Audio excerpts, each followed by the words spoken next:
What's happening, everybody? Steve here, Rake and Profit over rakeandprofit.com. Coming back to you with another video from inside my garage. Man, I've been working my butt off all weekend because my lister quit. So I had to ship out a bunch of stuff, which I'm actually going to share with you. It's kind of hard to see right now because it is super duper bright, but I'm going to share with you how many boxes I've shipped out, how many items I shipped out, what was my cost of goods, and my total profit and all the expenses that go into this operation right here, okay? So if you don't know who I am, my name's Steve. I've sold a little over $465,000 in the last year flipping items from eBay to Amazon. So that means I buy items from eBay. They show up literally on my porch, right? It's the weekend, so we don't have any right now. And then I process them all, I ship them out, and I send them to Amazon FBA, and I get paid. So let me take you into my garage. Let me share with you the numbers, and let's get in and have some fun. All right, so we've got about 8 shipments that I'm sending out to FBA. I've got it scheduled for a pickup actually on Monday or maybe Tuesday. There might be a holiday on Monday. I know a lot of people have the day off, but I ship mostly in 18 by 18 by 16 boxes because I sell toys, I sell electronics, I sell tools. I've been starting to get into some bigger items, so I'm using a lot of those boxes. I also do use sometimes these 16 by 12 by 12 boxes for like media, books, CDs, and whatnot. So I ended up shipping out, and I'm going to share with you in a second. I'm looking at my screen, 175 items. Okay, so I sent out 175 items. It took about 8 boxes to ship it all out. Now let me take you into my computer, and I'll share with you my cost of goods and how much profit I'm going to make. All right, so let me take you into my little work area, and these are the numbers that came back for today. So at the time of this recording, it's June 18th. Today is, I believe it's Sunday. Yeah, I usually ship out everything on Saturday, but like I said, my lister quit. He got a new job, so I'm going to be looking to hire some new folks. So you can see 8 batches. So each box, I consider that essentially a batch. Total items, 175 items. I purchased all of these off of eBay. This was the total cost of goods. So you could see like batch 1, I spent $530 on it to make 284 potential profit. And that profit considers like it's minusing off my cost of goods. It's minusing off my Amazon fees and whatnot. The only thing it's not minusing, it's actually minusing off shipping. The only thing it doesn't include is like virtual assistants, software, returns, supplies, and like a couple other things. I just estimated what my weekly cost was on those because I have virtual assistants who source everything for me. So you can see 175 items we shipped out.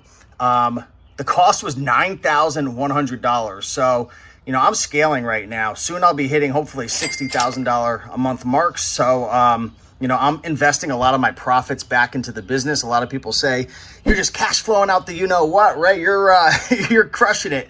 I am making a lot of profit, but I am investing a lot of it back into the business because I want to grow. My goal is to hit $100,000 months, and then, you know, we'll see what happens from there.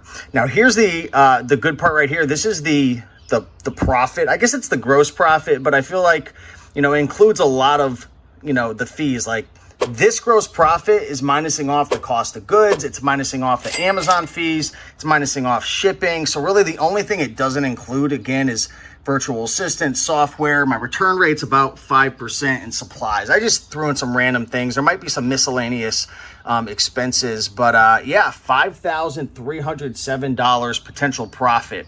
Now, a lot of people are going to say, well, Steve, all because it's going to make that much profit, it doesn't mean it's going to sell. Now, let's have a conversation about that. So that certainly is true. And if you're new to selling on Amazon, you're probably thinking, this sounds like a guessing game. This dude just put up $9,100 to make $5,000 profit. Like, that doesn't seem like, I mean, it doesn't seem like you're going to become a millionaire doing that. And you're not going to. Like, with what I'm doing with like retail arbitrage, online arbitrage, like, people don't typically get rich off of it. It is hard work. The benefits are you can work from home. I don't even have to leave the house. I leverage virtual assistants. Obviously, there's risks involved with this model, not having invoices and different things like that. People are going to say, well, you're going to get kicked off Amazon. You don't know what you're talking about. It's somewhat of a gray area, I will admit. You know, if Amazon does ever call you out for invoices, you could get in trouble. But I take a lot of precautions. And, you know, it's funny how no one ever says anything about folks thrifting or hitting garage sales. But once it's eBay to Amazon, oh no. Listen, guys, I've sold over 11,000 products in the last year. I think it's actually over 12,000 products. So I know a little bit about what I'm talking about. Doesn't mean I won't get in trouble in the future. Doesn't mean I won't come with a video and be like, oh, I got kicked off. But that's for anybody who does online arbitrage, thrifting, eBay to Amazon, so on and so forth, right? You could still get IP complaints through an OA, wholesale, all of that. You could still get counterfeit claims. Of course, having invoices helps. But in terms of this being a guessing game, it's really not, because I'm not just buying items, or my team's not buying items and we're just guessing. We're using multiple data points with Keepa, with looking at Amazon. How many sellers are on the listing? Where are the buy box statistics? Is Amazon sharing the buy box? How often is the buy box rotating? What's the profit margin? What's the ROI? Is the number of sellers going up or down? Does this listing have potential for tanking? Is it trending upwards in terms of becoming more popular, or is it trending downwards and becoming less popular? You can see all of this data when you look on Keepa. So, it's really not gambling. I mean, at the end of the day, like, there's a certain percentage of my items that maybe they get returned or damaged or stranded, or they don't sell, or the price tanks, but it's a small percent, and you don't have to win every single flip. Like, you don't have to be perfect buying from eBay to Amazon or selling on Amazon in general, regardless of what model you do. You just want to win, 80, 90% of the time. I would say maybe 5 to 10% of the time I lose money, or items tank, or they don't sell for as much, or I only make a couple of bucks, but that's fine, because my margins on 80% of my items far exceed any of my losses. So, it's not gambling.